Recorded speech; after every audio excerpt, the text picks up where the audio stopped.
With Rich Rod now being officially announced as the WVU head coach for 2025, the attention now turns to staff additions, and one of the most important staff additions will be the defensive coordinator position. Let's talk about the candidates.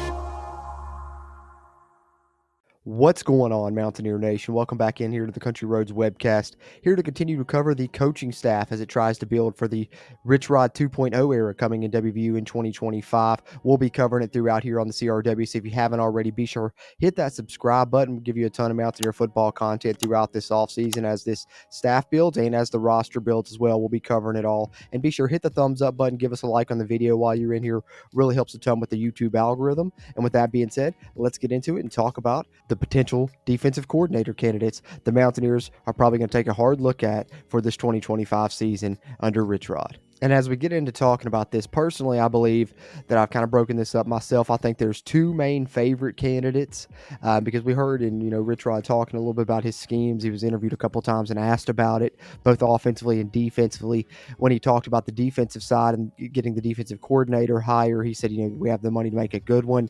And he said he had a couple of guys in mind. So I think those two guys are probably the favorites. And I personally believe those two guys to be Jeremiah Johnson, the current defensive coordinator at Louisiana Tech, and a name that you guys are probably more familiar with, Zach Alley, the current co-defensive coordinator at Oklahoma. Let's start off here talking a little bit about Zach Alley. All right, so as you can see, Zach Alley, current defensive coordinator at Oklahoma, and you're wondering, can West Virginia still a coordinator away from an SEC program? I think there's a few reasons why this could be a possibility, despite the fact, having an SEC coordinator title, is one, Oklahoma has 3 co-defensive coordinators, so obviously sharing that role, plus we know Brent Venables is really tied into defense, so he's probably heavily involved there. If he was to come to WVU, he would be able to, man the whole thing, kind of be the head of it all, more so than he is at Oklahoma, I would say, have a bit more say-so here at WVU. The second thing, of course, and maybe the most interesting part about this is his history with Rich Rodriguez that I think makes him, of course, a potential candidate. The two worked together when Rich Rodriguez was the offensive coordinator at ULM. Zach Alley was the defensive coordinator. And then, of course, when Rich Rodriguez got the Jacksonville State job, who does he hire as his defensive coordinator? Zach Alley. And he was the youngest coordinator in the time in the FBS. He was only 27 years old, so we get a super young guy here with high upside. Now, the downside to this would be, of course, having to try and bring him in and give him a big salary. You'd have to give him a hefty salary, which he makes, I think, $850,000 at Oklahoma. Jordan Leslie was about to make $800,000 at WVU, so really not that much of a discrepancy from what you were going to play your defensive coordinator. But if you're going to want to bring him in, you're probably going to have to give him a little bit of a raise, right? So you're going to have to talk 900 to maybe getting close to $1 million for a coordinator here if you're going after Zach Alley. But if you believe in him that much, and he has had very successful defenses here, as you see here on the screen, and some of the coaching notes and accomplishments there from his bio on the Oklahoma page, I think that if you believe that you need to make this hire, if you believe he's your number one choice and you have the money to spend, then you go out and you make it happen. And Coach Rodriguez said, in the interviews that they have the money to go out and get a good defensive coordinator. So I think Zach Alley is a name that you have to watch for to potentially be in play here. I think, like I said, the downside is you probably have to pay a little bit more for this one, but the plus side is he's really talented. He has experience now already in the Power Conference, being over there in the SEC at Oklahoma, and also very young, so that's another upside as well. And of course, already having history with Rodriguez, knows they work together well. So those are the upsides, and I think one of the reasons he's a potential candidate to keep an eye on. So watch out for Zach Alley. And the other one, of course, that I mentioned is probably the favorite, is Jeremiah Johnson, the current Louisiana Tech defensive coordinator. Let's talk a little bit about Mr. Johnson now. All right, before we start talking about Jeremiah Johnson here, do want to add another positive with Zach Alley. Could potentially be, whoever you bring in has the chance to maybe have some other players on their defense follow them in the transfer portal. That's always something to look at with coaching additions now, particularly head coaching and coordinators. So you could get some SEC guys with Zach Alley. That's another plus. But Jeremiah Johnson, I really do like this guy a lot. I would not be mad at all if this is who it ends up being. I think he is the other favorite here for this job. You see his bio here on the Louisiana Tech site, and interesting because despite Rodriguez not really working alongside him, Rodriguez has direct knowledge of him, having played against him this past season when he was at Jacksonville State, so has a little bit of knowledge of his defense and has seen him work, and his defense has been very successful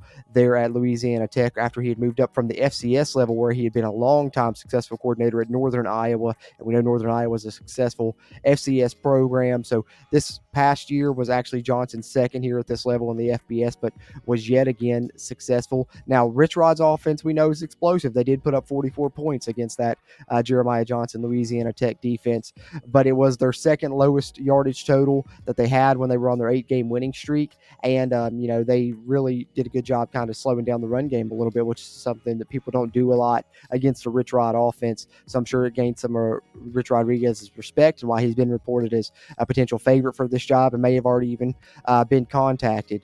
But they're in the CUSA conference where Louisiana Tech plays, and of course where Jacksonville State played as well. Jeremiah Johnson's defense led the conference in scoring defense, rushing defense, and total defense after being last and second to last the year before. So complete 180 turnaround right there after he gets in there, gets in his system installed, gets some guys in there to run it. And even better upside maybe is the fact that he works with defensive backs, which is of course an area where West Virginia really needs to improve. We know that was their most lackluster part of their defense. This year was their secondary. So really do like Jeremiah Johnson as well. As we said, ton of experience at the FCS level, longtime defensive coordinator there, where he had All-Americans and such. You see there in his bio a little bit on the Louisiana Tech site. So I believe those may be the two favorites, Jeremiah Johnson at Louisiana Tech and Zach Alley, the defensive coordinator at Oklahoma. But let's talk about some other candidates that maybe are a bit more wild card candidates, but could still potentially have a shot at getting the defensive coordinator job for WVU. And of course, one of those that we've got to bring up, none other than West Virginia's own Jamal Aday. Of course, Jamal Aday was at West Virginia back in 2020, and you do got to point out that one year that he was co-defensive coordinator at WVU in 2020, WVU had the number one pass defense in the nation, and he was in charge of that secondary. And then after he left, West Virginia's secondary was never good again, really, in the Neil Brown era. After that, they really struggled, save for Beanie Bishop a little bit in 2023, but besides him, the secondary was still a weak point that season. So I think really you saw that go away after they decided to promote Jordan Leslie instead of Jamal Aday to defensive coordinator, after they had kind of shared a co-DC role. And since then, Adai's been at prominent places: Georgia, Miami, and now currently in the NFL with the Buffalo Bills. I think obviously his history with Rodriguez warrants a mention here, having worked with him back when Rodriguez was at Arizona. I think that's where Jamal Adai's coaching career kind of got started. But obviously his history as a WU player, his history with Rodriguez, and his coaching experience now, having coached at multiple places,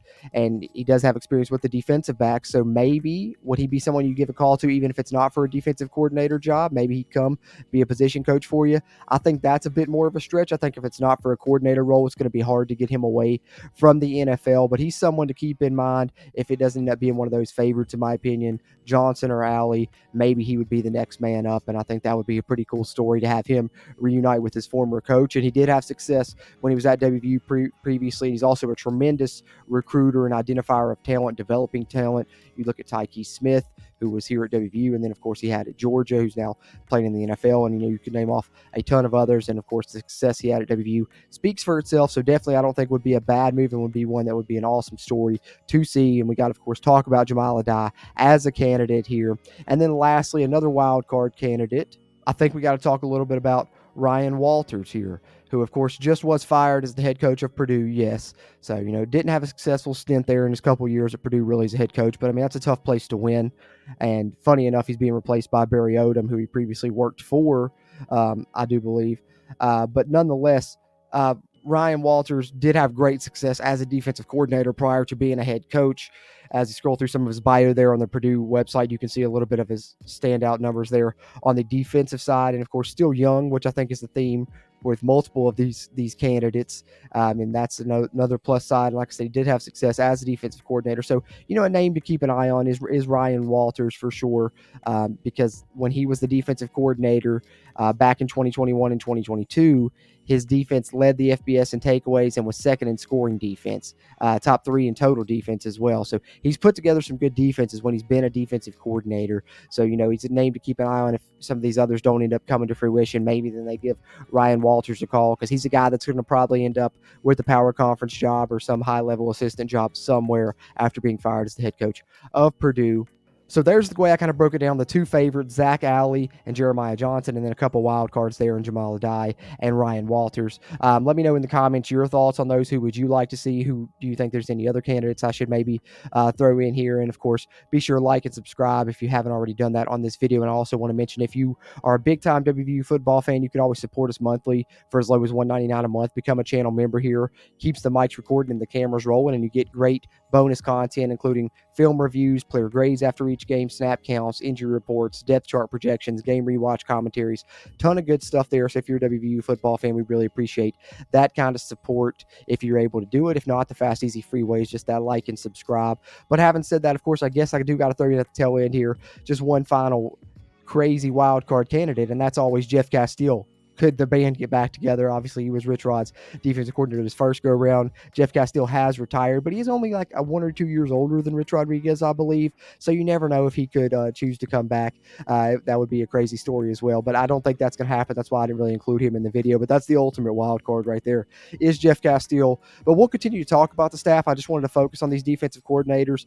Wanted to do a live stream, but I got some family in for the weekend, so figured I'd do a pre-recorded video for you guys and talk about it a little bit. But we'll be doing some more live streams talking about this staff. And in mention of that staff, I mentioned Jeff Castile there. One thing that I think could be interesting is if Rich Rodriguez chooses to keep Blaine Stewart on his Jacksonville State staff. He had Rhett Rodriguez and he had Jake Castile, excuse me. So you could see Jake Castile, Rhett Rodriguez, and Blaine Stewart all reunited, who, of course, were little kids playing on the sideline when their dads were coaching on the field in Rich Rodriguez's first stint, which would be a crazy story. But the thing I wanted to wrap with is I want to pull up the Jacksonville State staff here and talk a little bit about some guys that may follow Coach Rodriguez, as well as we're talking a little bit about staff. And like I said, we'll continue to talk and cover this. But I think Rod Smith is a name to keep an eye on. Obviously, offensive coordinator, quarterbacks coach. He was here as quarterbacks coach in Ritz's first tenure at WVU. He's kind of taken over that offensive coordinator role from the late Calvin McGee, rest in peace, to a legend. He is the interim head coach for Jacksonville State, who plays their bowl game on the 20th. So it would be after then we would know something about that, but keep an eye on Rod Smith. I think the same goes for Rick Trickett, who could potentially follow. Like I said, all these guys will be coming post December 20th that could potentially come. I think that those are the top two candidates to watch out for, is Rod Smith, Rick Trickett.